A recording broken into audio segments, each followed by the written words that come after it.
Bonjour à tous et bienvenue dans le coin de Tsubasa, c'est Radunga.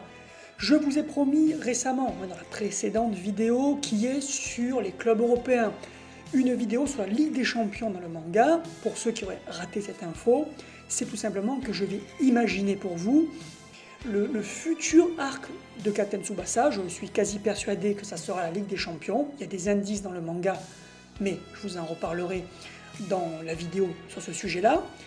Et donc je me suis dit, tiens, autant s'amuser à essayer de l'imaginer, à essayer de la concevoir. Vous le verrez en essayant de respecter au maximum les informations du manga. On n'est pas dans de la fanfiction, bien sûr il y a l'imagination qui va participer à cette vidéo, mais dans le respect au maximum du manga, donc des informations du manga, mais aussi des habitudes de Takahashi. Pour être au courant de la sortie de cette vidéo, bien sûr pensez à vous abonner. Et vous pouvez aussi me suivre sur Twitter, vous avez le lien dans la description, c'est aussi intéressant, je mets des infos sur le manga, et puis on peut aussi discuter du manga ou du jeu Captain Tsubasa Dream Team. Et il y a aussi, pour voir cette vidéo, je vous conseille de voir la vidéo qui est sortie il y a quelques jours sur les clubs européens. C'est vraiment un prérequis pour bien comprendre ce qui va se passer pendant la Ligue des Champions. D'avoir toutes les informations sur les clubs donc dans le manga, tiré du manga, quels joueurs y jouent, quels vont être les transferts annoncés, etc. Mais en attendant cette vidéo qui est un peu longue, alors à préparer ça a été long, mais à monter c'est assez long parce qu'il faut faire toutes les illustrations et donc comme c'est des matchs qui n'existent pas dans le manga, il faut un petit peu bidouiller, récupérer des images à droite à gauche pour un peu illustrer ces matchs, pour pas que ça soit que du blabla, que vous ayez à l'image un peu des arrêts de Wakabayashi, des tirs de Schneider, pour qu'on ait une impression de... comme si on voyait le match. Alors bien, ce ne sera pas très poussé, hein, je ne suis pas le roi de l'infographie, mais ça prend quand même du temps. Aujourd'hui, on va parler d'un problème qui m'intéresse beaucoup, et j'avais vraiment envie de faire cette vidéo depuis longtemps, c'est les problèmes des noms dans le manga. Il y a plusieurs joueurs où il y a débat sur la façon de les appeler. Donc on va voir, il y en a plusieurs. Ici, vous avez vu dans le titre, on va s'occuper du cas du gardien italien Hernandez et de la question de son prénom. C'est pas le nom de famille là, on verra que des fois c'est le nom de famille, mais là c'est le prénom.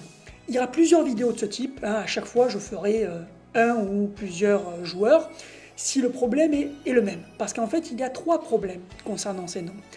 D'abord le premier problème c'est que les logogrammes, donc les logogrammes, c'est les symboles qui servent à écrire en japonais. Donc ces logogrammes sont donc utilisés dans l'écriture japonaise, mais ils sont issus du chinois. Et donc, quand il y a un logogramme, on peut le prononcer à la chinoise ou à la japonaise.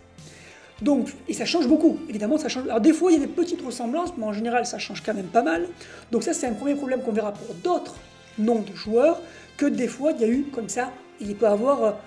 débat, et puis surtout certains utilisent la prononciation japonaise, d'autres utilisent la prononciation chinoise, c'est un peu le bordel.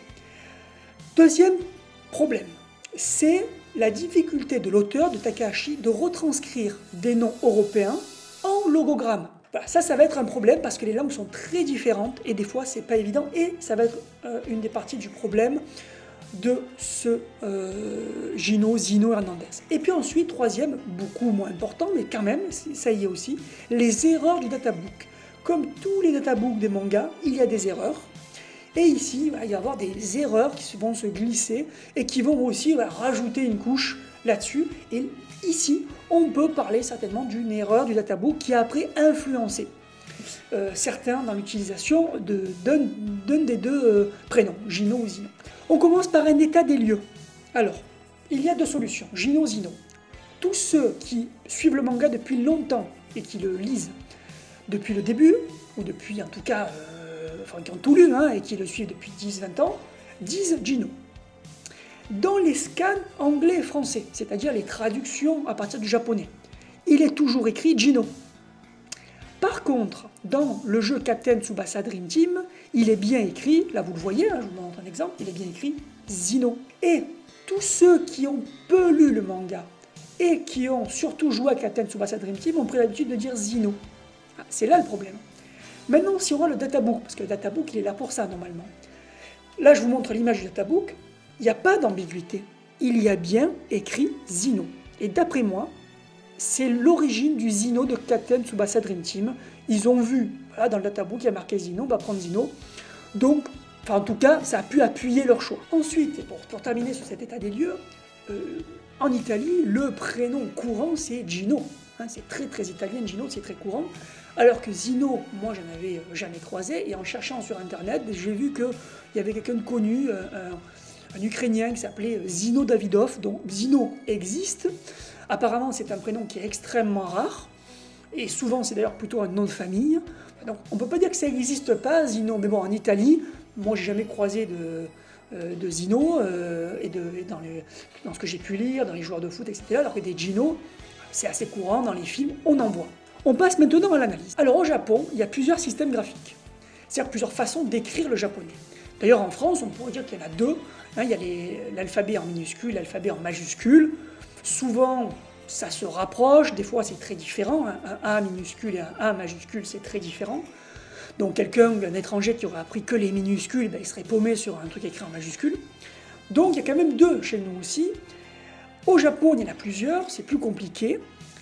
Et celui qui va nous intéresser, il est syllabaire, hein, parce qu'en fait, c'est simple, parmi ces graphiques japonais, vous en avez certains, ce sont des idéogrammes ou des pictogrammes. C'est-à-dire, idéogramme, c'est une idée, hein, un symbole qui est une idée, je sais pas, l'amour, et un autre, ça va être un pictogramme, ça va être un objet concret, quelque chose de concret, genre une rivière. Mais il y a aussi un système graphique syllabaire, où chaque symbole est en fait pas une idée, pas un objet, c'est une syllabe. Donc en fait, pour comprendre le sens, il faut associer les différents symboles pour essayer de comprendre le nom. Et un qui est utilisé, le katakana, il est utilisé pour justement les noms étrangers. À savoir voilà, que les symboles que vous voyez quand il est écrit en japonais sur le databook, donc Hernandez, donc là vous voyez marqué Gino, ou Zino, on va voir Hernandez en katakana. Donc qu'est-ce qu'on lit en fait? Qu'est-ce que lit un japonais pour le nom de famille? Parce que ça c'est pas trop un problème ici le nom de famille, mais en fait il va lire, là je vous l'écris, Hernandezu. C'est-à-dire que c'est ça qu'il lit. Quand vous l'entendez le mot, il dit pas Hernandez en japonais. Ça finit par un Hernandesu. Et même c'est Hernandesu. C'est comme Brian, de Brian Crawford, il va pas dire Brian, il va dire Brian. Voilà, c'est vraiment décomposé en syllabes, et donc c'est un petit peu différent. Mais sur Hernandez, il n'y a pas de problème. C'est vraiment du Hernandez prononcé à la japonaise. Donc quand on l'écrit nous, avec notre alphabet, c'est Hernandez. Par contre, voilà, le Zino, le Gino, c'est ce qui va nous intéresser. Il y a donc deux syllabes. La deuxième syllabe, c'est no. Là, il n'y a aucun problème là-dessus. C'est la première syllabe qui pose problème, parce que ce symbole, il veut dire, enfin en tout cas il se prononce en japonais, soit J, soit Zi. Pour eux c'est pareil, c'est la même chose. J, Zi c'est pareil, ils ne voient pas de différence. Mais si on le retranscrit, ça peut être autant J que Zi.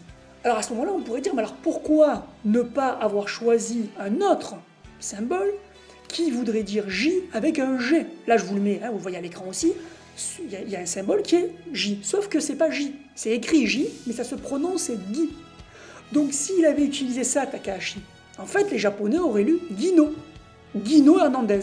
Donc il ne pouvait pas mettre le symbole du GI. Il a dû forcément prendre l'autre, donc avec ce problème qu'il peut avoir un amalgame. Donc quand on rassemble tous ces éléments, sachant que ce symbole peut être un Zi ou un J, et on l'a vu que le prénom italien connu, c'est Gino, et qu'en plus depuis toujours, hein, avant l'arrivée des Katen Tsubasa Dream Team, on disait Gino, moi je pense à 99% que le nom de ce personnage c'est Gino Hernandez.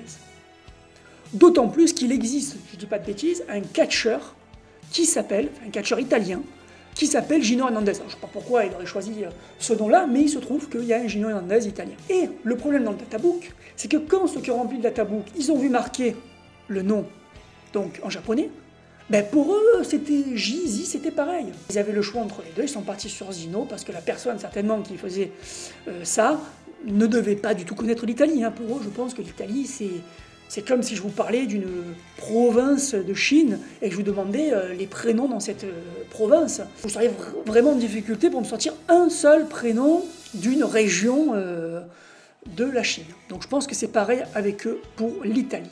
Après, On ne pourra jamais dire que c'est sûr. À la rigueur, il faudra demander à Takahashi. Hein, pour ceux qui font des interviews, souvent ils posent des questions à la con, toujours les mêmes questions en fait. Hein. Oui, d'où vous est venu Captain Tsubasa, gna gna gna, etc. Des fois, ça serait bien aussi d'éclaircir des points comme ça et de dire alors, prononcez-nous le nom du gardien italien. Voilà. Et lui demander, attendez, vous prononcez Gino ou Zino? Peut-être que là, il pourrait nous le préciser. Voilà, c'est fini pour cette petite vidéo sur le nom du gardien Hernandez. Pour moi, il est clair que c'est Gino Hernandez. Avec ce katakana qui est un peu ambigu, il y aura toujours le doute tant qu'on n'aura pas la réponse de l'auteur.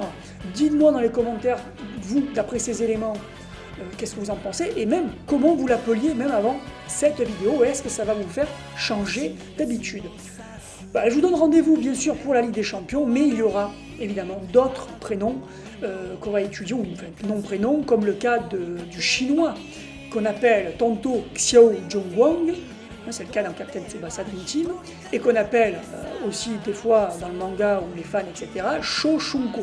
Donc on essaiera de déterminer quelle est la vraie solution. Je vous dis à très bientôt. Ciao.